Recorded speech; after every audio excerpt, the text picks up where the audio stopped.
Hello everyone, I'm back. We are ready for our next talk. So, respiratory syncytial virus.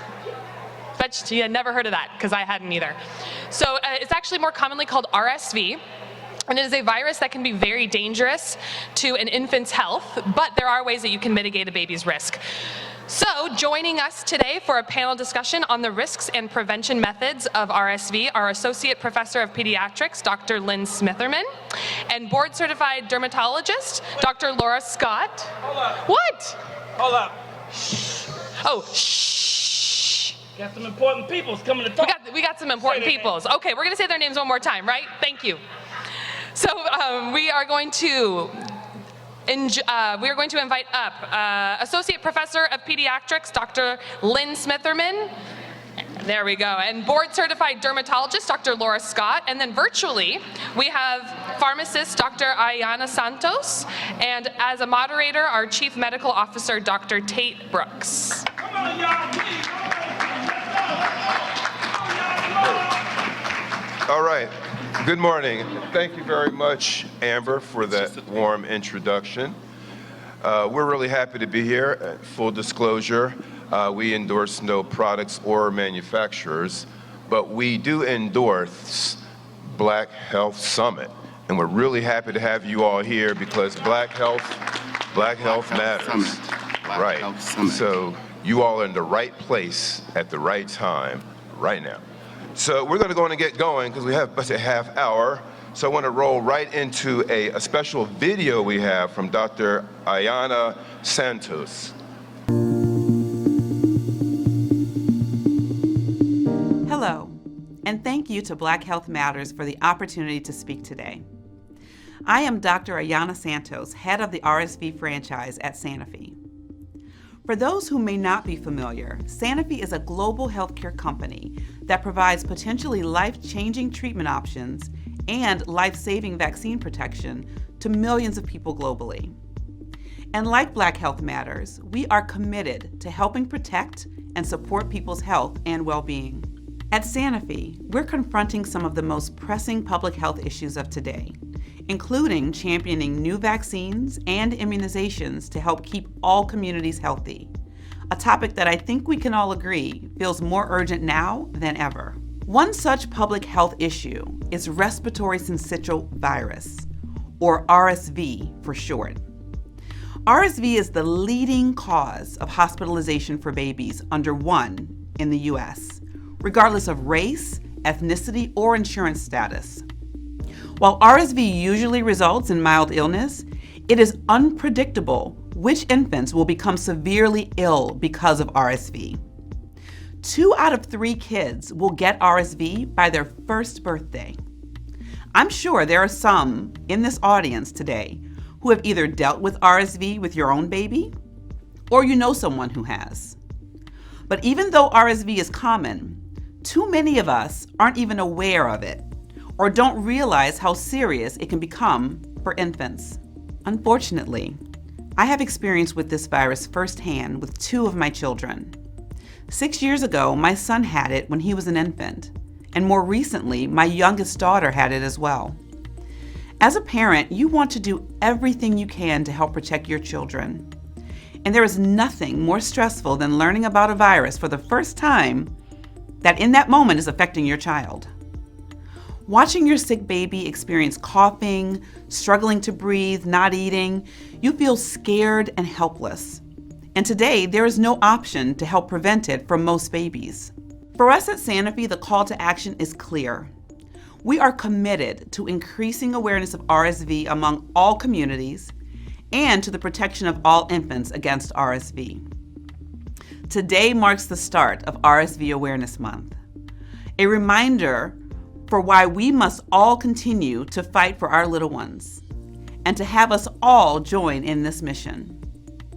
From Black Health Matters and other advocacy organizations to parenting social media influencers and to the scientific community, I feel so hopeful about this strong chorus of voices that continue to champion for all infants against RSV disease.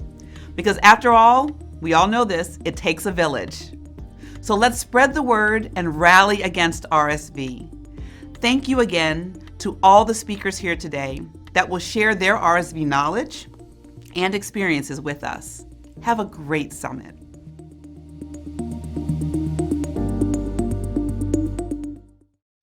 We have Dr. Laura Scott. She's a dermatologist, she's a physician, but most importantly for this, she's a mother of 3+. So we have her here to give her information about RSV. RSV is an ugly virus. There's not a lot of awareness about it.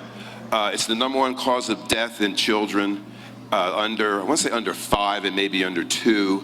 There are 55,000, I believe it was, deaths a year in children. Deaths, 177,000 in adults over 65. So it is real, but it's kind of running undercover. So we asked Dr. Laura Scott to come, just give us information because of a personal experience she had as a mother. So I'm going to turn it over to you. Thank you. So we're switching the order up a little bit. We have a lot of information. Actually, do we want to go to the RSV information first? All right, so now, this is Dr. Lynn Smitherman, pediatrician extraordinaire, and she's going to present some information on RSV. I said a little bit, but she'll say a lot bit. So please. It's a pleasure for me to be here with you guys today because I want to talk to you about an infection that you may or may not be aware. And it's very seriously because it's killing our children. So I think it's very important that you get this information so that you are more aware of this infection that's in our community, that's across this country and across the world actually. It's called Respiratory syncytial virus, or RSV for short. And basically what this is, it's a respiratory virus. So what it does, it attacks your respiratory system, which can be anywhere from your nose down to your lungs. It's most serious in children under 2 years of age. We see it most commonly in children over 1 year of age. And most children who wind up in the hospital fighting for their lives are between 6 and 9 months of age. So it's very, very important that we understand what this is, what we can do to recognize it, how we can prevent it, okay? So that we know, so we can not only educate ourselves, but educate our family members as well. So it's a fact that 2 out of 3 children will get RSV before their first birthday. And the way it affects children is a whole spectrum. It could be very minor, such as a cold, or it could be so severe that babies wind up on respirators and life support. And unfortunately, because it's so unpredictable, it's hard to know who's going to have a mild infection and who's going to have a serious infection. We do know that babies that are born prematurely are going to be affected more seriously than those that are born at full term. We also recognize that African American babies have a higher rate of being born prematurely than babies of other races and other ethnicities. So that's important to know as well. And again, like I said, it's very unpredictable. You might have somebody with high risk factors, such as being born prematurely, who just gets a cold, or you can get somebody who was born at term, a healthy 8, 9, 10-pound baby that winds up in the hospital with this infection. So unfortunately, it's one of those things that's just in the air, like any other of the viruses that cause colds. Even as adults, you can get the RSV infection, and for you, it might just be a bad cold. For an older child, it can be a bad cold. But if that baby gets exposed to it, there's lots of problems and complications that can occur. And the reason being that babies' airways are so narrow that when they get this virus, first of all, when they do get it, it looks like a bad cold. They get a runny nose, and it just seems like a faucet going. Then they start to cough. And then within a day or so, that virus moves from the nose down the respiratory tract into the lungs. And it causes difficulty breathing. It causes, if you look at a child, you'll see the chest kind of caving in and out. You'll see the nostrils flaring. You'll hear a cough. That's a very serious cough that will not go away, and you'll hear wheezing. And when you get to those points, then you recognize this child is very ill. Again, older children might get a really bad cold, adults might get a really bad cold. But for those babies, because their airways are so narrow and so small, they get a very, very serious infection. We note, like I said, that it's very unpredictable because it's usually an infection that we see in the fall and winter. Usually our season in this country starts about September, October, and goes through till about March or April. What we noticed over the course, the first year of the pandemic in 2020, because people were masking and hand washing and sheltering in place, we had fewer cases. So we do know that it's passed from person to person. And then once everybody, got vaccinated against COVID, mask mandates were relaxed, people started going back to school and work and intermingling, of course our cases of RSV went up again. So it's very important to know that this is an infection, a viral infection that's passed from person to person. It can be serious, and we have to be aware of it because it's one of those things, if you notice that your baby has a cold that's not lingering or getting worse after a day or so, that you need to go ahead and talk to your child's doctor and seek medical attention. So there's certain ways we can do to help prevent, like I said. So basically it's keeping our distance, like we had been through the pandemic. Washing our hands. If you have a newborn at home or a young child, be careful about taking them out in the community. And be careful about having other people hold the baby, kiss the baby, breathe on the baby, because that's how this virus is contracted and spread from one person to another. And then if your child does get sick, you have to look for warning signs to see whether or not they need more help, whether or not they need to be seen by a physician or even go into the hospital. So if you notice when they're breathing, they're working really hard to breathe. If you're noticing that they're having difficulty drinking a bottle because they're having difficulty breathing. If you notice a decrease in wet diapers, that can be a sign of dehydration. And then in the younger babies, they might even stop breathing for short periods of time, a condition that we call apnea. When you notice any of that, you know you need to seek medical attention. Unfortunately, we don't have a lot of medications to help treat RSV. We've tried. There have been several studies to see what we can do, but right now, if they need extra oxygen, we give them extra oxygen. If they can't drink enough by mouth, then we'll have to start an IV. Sometimes we have to keep them in the hospital. Sometimes you can take care of them at home. But it depends, so we really want you, if you notice anything that's concerning, please talk to your child's doctor and decide what's the best treatment. Again, like everything else, prevention is key and we do our best, but sometimes even though we try our best to prevent this, it can still happen. All right, well, thank you very much, Dr. Smitherman. That is the medical side. She's a doctor. She sounds like a doctor. She is a doctor. We want to humanize this, so we have a mother who can speak to this on the personal level. So I'm going to turn it over to Dr. Laura Scott. Or I'm gonna just say Laura because she took off her doctor hat Yes, today. I put my white coat aside, except to start the story of my daughter's experience with RSV. I was actually in clinic, so I was working that day, and as any working mom knows, when you get that dreaded call and you look on your phone and it says daycare, you say, oh damn. Oh Lord, let me step out. I stepped out, and of course it was daycare. And June, this is my June baby. She was actually born the day after Juneteenth. That's how she got her name. She had a fever to 104. And she woke up pretty okay. She didn't want to eat all her breakfast, but she certainly didn't have a fever.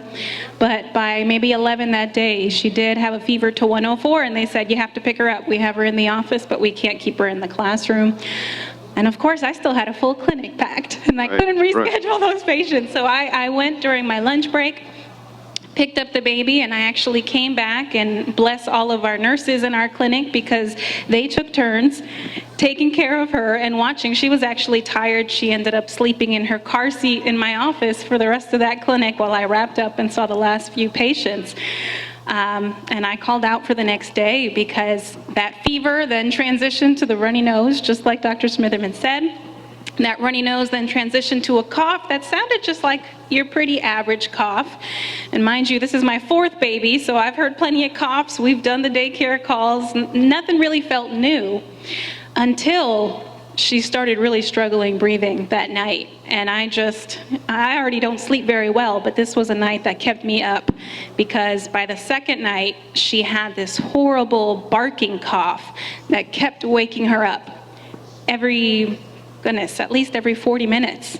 And it got to the point that I was so scared putting her back in that crib that I had her sleep upright because I felt like she could breathe a little bit easier.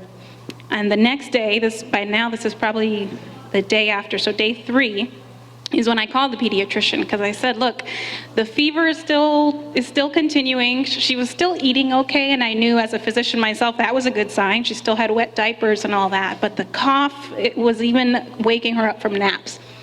And she says, bring her in, let's make sure it's not COVID, right? This is the height of COVID in 2021 when all of us were just starting to go back to school and daycare. And so they did the panel that they have now where they test for COVID, RSV, and flu. And thankfully the COVID came back negative, but RSV was what came back positive. And she says, look, she's still taking enough by mouth, eating enough, and she's still having wet diapers, and she seems to be breathing okay. If you feel comfortable sort of being a trooper through the night, let's continue her at home. I don't think she needs to be admitted at this point. But she gave me the same warning signs that Dr. Smitherman said, and that's what I really appreciated, where she said, if you notice she stops eating, if you notice she has fewer wet diapers, if you notice, and she was so hot at night that I just had her sleeping in her diapers, you can see between their little rib cage, you'll see those retractions. If you start seeing that, or the nostril flaring, those are all signs to have her come in. And don't hesitate. So we just did the humidifier at home, and she continued sleeping upright in my chest every single night. And we still say to this day that actually destroyed her sleep training that we had done, because now she's 2.5 and still doesn't sleep in her crib. And knock on wood, she ended up pulling through, and she did great. But I shared this story on my social media as well, and the stories that people commented really varied from, we had a similar experience, it was so scary, I remember those nights, to we ended up having to take him in. He got intubated, right? Like my 8-month-old baby got intubated and spent 2 weeks in the hospital because of this. So it's really scary because, again, like you said, you know that the premature babies certainly are at higher risk, but it doesn't mean that full-term babies like mine won't get this more severely. And so it really is hopeful that we can educate people in terms of preventing this, but this is such a common disease that I think one of the most empowering things we can do is just to know there's more than just the common cold, and there's more than just COVID. So even if it comes back COVID negative, this can still be really dangerous. This could still warrant a baby getting intubated or needing to be in the hospital. And just to have our communities be aware of that and know, listen to your mama gut. No, I mean, many of us already have a distrust of the medical system. We don't want to go unless we absolutely have to, but know what the signs are and when you need to go and get that care for those infants. I think also, to put it in perspective, more infants die from RSV than they do from the flu. So it's something that we really need to recognize. It's more common, it's out there, and like I said, it could be either very mild or very, very serious, but it is. It's more children die from RSV than the flu, and we need to be aware of that. Go on, please. Hi, my name is Dr. Sharon Pickford. I'm actually a chiropractor and a natural functional medicine practitioner. My question is, do you find that women who breastfeed, is there a lower rate of the baby catching diseases that you just discussed? So we definitely know that breastfeeding is protective against a lot of things. And that has to do with the antibodies that are passed from the breast milk from the mom to the baby. And that protects them up till about 6 months. And then that immunity kind of wanes a little bit. So it is protective, but it doesn't guarantee that children will not get these viruses. Yeah, and I will say, as somebody who breastfed all my babies up until 2, knowing that it does, you know, those immunoglobulins do help them fight off things more quickly, they're not going to completely prevent them from catching it. But I was hopeful that it would at least help her kick it a little bit faster and, you know, get better quicker. Audra has a question. Good afternoon, everyone, and I thank you for being on the panel and sharing this information. I have worked in Black infant and maternal health for the last 25 years, and so I'm wondering how frequent and often do you share this information, because I don't know if most know that we lose 4,000 Black babies annually, approximately, before their first birth. In this United States of America. So my work is to ensure that Black mamas and babies thrive and survive. And so we need to have more information about RSV, because we do not normally address anything around RSV in this work that we've been doing. And so it would be helpful to be able to get with you about that. We have a whole initiative in LA County around Black infant and maternal health.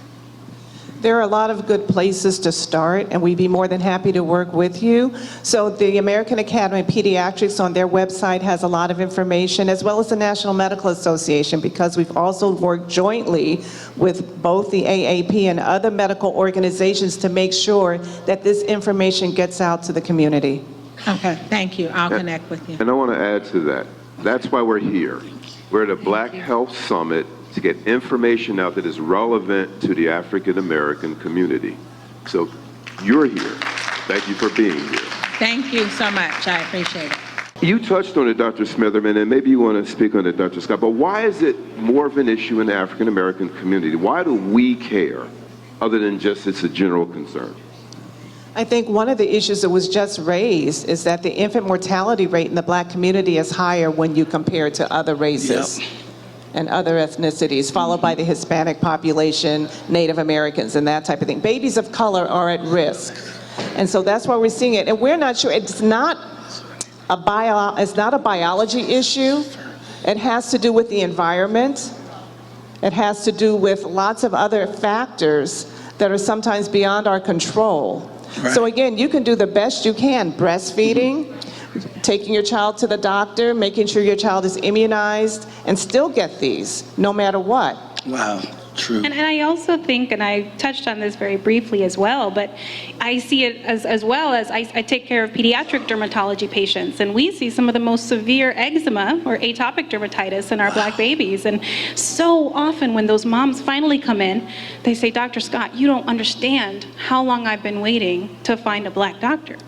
Right? And so this, not so much a distrust, but this feeling that I won't be taken seriously. My concerns won't be validated unless I find a provider who looks like me, delays care. And it's not so much that I don't trust them or whatever it may be, but oftentimes it's through our own experience, our own lived-in experience that says, look, if I say this, I really got to make them believe it. Otherwise, you know, and even I do it. I'm a physician. And when I had to take my baby to the hospital, better believe I had pictures of her vomit and pictures of all of these to document and sort of back up what I was saying, because we get this pushback so often from the medical community. And so I do think that plays a small role, because this is, you know, babies shouldn't be dying from this. But if you don't get the supportive care, either because you're afraid of the crazy bill that you're going to get in the ER, unpredictable bill, or you don't think they're going to believe you, or they're going to ask more questions than you want them to be asking, delays that care and can certainly affect the infant mortality rates. Thank you. Hey, can we give a round of applause to this panel that was amazing? Come on, y'all, let them hear it. I thank y'all so much. Thank you so much for being here with us.